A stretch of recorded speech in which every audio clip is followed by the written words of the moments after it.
नमस्कार दोस्तों, मैं भूषण रघुनाथ। स्वागत है आपका news info and knowledge spot के एक नए एपिसोड में। राष्ट्रपति भवन स्थित मुगल गार्डन का नाम बदलकर अमृत उद्यान करना कुछ तबकों को उनकी चिर परिचित आदत के चलते रास नहीं आ रहा है। कभी कभी ऐसा लगता है जो नाम तो हिंदुस्तानी होते हैं, लेकिन ये लोग काम पाकिस्तान वाला क्यों करते हैं। भले ही कोई भी पार्टी हो, लेकिन जब देश की बात हो तो सबने एक होना चाहिए।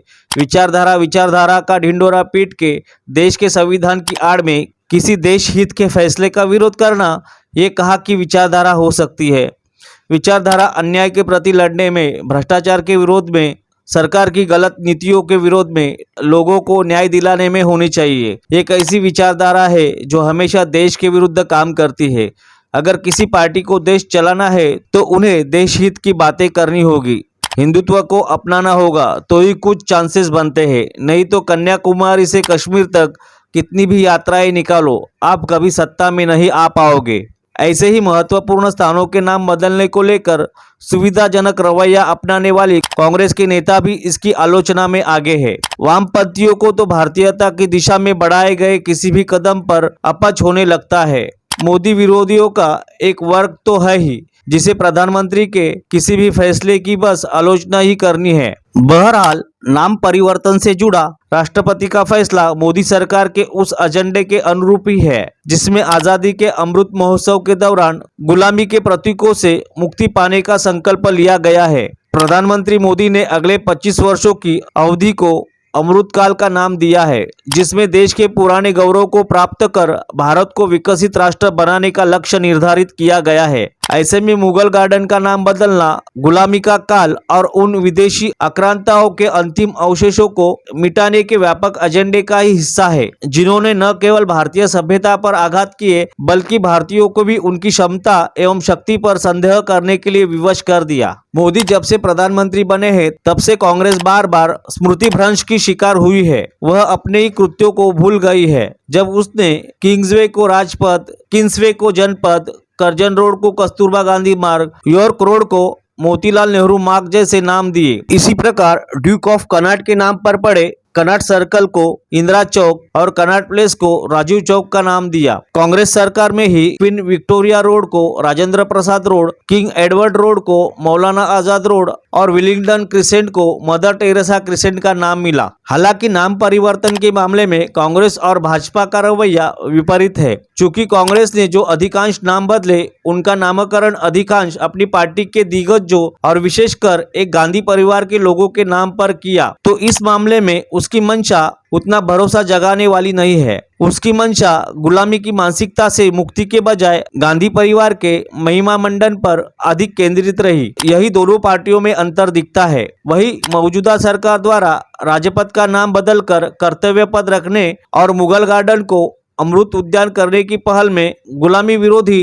रुख नजर आता है। नाम परिवर्तन को लेकर जब भारतीयता, महान भारतीय सभ्यता और लोकतंत्र जैसी संवैधानिक कल्पनाओं की बात आती है तो कांग्रेस बड़ी दुविधा में रही है। यह 2015 में तब भी जाहिर हुआ था जब मोदी सरकार ने राजधानी दिल्ली की औरंगजेब रोड का नाम बदलकर एपीजे अब्दुल कलाम रोड किया, तो कांग्रेस नेताओं ने यह आरोप लगाते हुए इस कदम का विरोध किया कि सरकार ने औरंगजेब को मुस्लिम प्रतीक होने के नाते निशाना बनाया। उन्होंने इसे इतिहास से छेड़खानी का मामला भी बताया। इस मुहिम में उन्होंने उस कट्टर औरंगजेब के दुष्कृत्यों को भी अनदेखा किया, जिसने हिंदुओं, सिखों और भारतीय भूमि पर जन्मे अन्य धर्मों के लोगों पे तमाम अत्याचार किए। आइए समझने की कोशिश करते हैं औरंगजेब के हिंदुस्तान पर किए गए अत्याचारों की कहानियों को। उसने 1669 में तमाम हिंदू मंदिरों एवं शैक्षणिक संस्थानों को ध्वस्त करने का आदेश दिया। इनमें काशी विश्वनाथ मंदिर, सोमनाथ मंदिर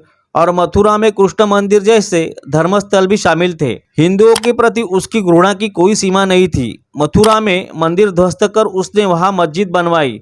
उसने वहां से मूर्तियां हटवाकर आगरा में एक मस्जिद की सीढ़ी के नीचे दफन करा दी, ताकि मस्जिद में प्रवेश करते समय मुसलमान उनके ऊपर से पैर रखकर घुसे। उसने हिंदुओं पर जजिया कर लगाया, हिंदू मेले प्रतिबंधक किए, हिंदू लिपि को और लेखाकारों को पद से हटाया, हिंदुओं पर सामान मंगाने के एवज में ऊंचे कर लगाए। सिखों के प्रति भी वह उतना ही निर्मम एवं क्रूर था। उसने गुरु तेग बहादुर को कैद किया, कई दिनों तक प्रताड़ना की। इसके बावजूद गुरुजी इस्लाम स्वीकार करने को तैयार नहीं हुए तो उनका शीश धड़ से अलग करा दिया। फिर उसने गुरु गोविंद सिंह को निशाना बनाया और उनके 4 पुत्रों की हत्या कराई। अपनी उल्लेखनीय कृति द स्टोरी ऑफ सिविलाइजेशन में विल डुरांट ने लिखा है कि करीब आधी शताब्दी के दौरान भारत से इस्लाम को छोड़कर अन्य धर्मों को मिटाने की भरसक कोशिश की गई। औरंगजेब ने अपने मुख्य मानने वालों को आदेश दिया कि हिंदू देवी देवताओं की मूर्तियों को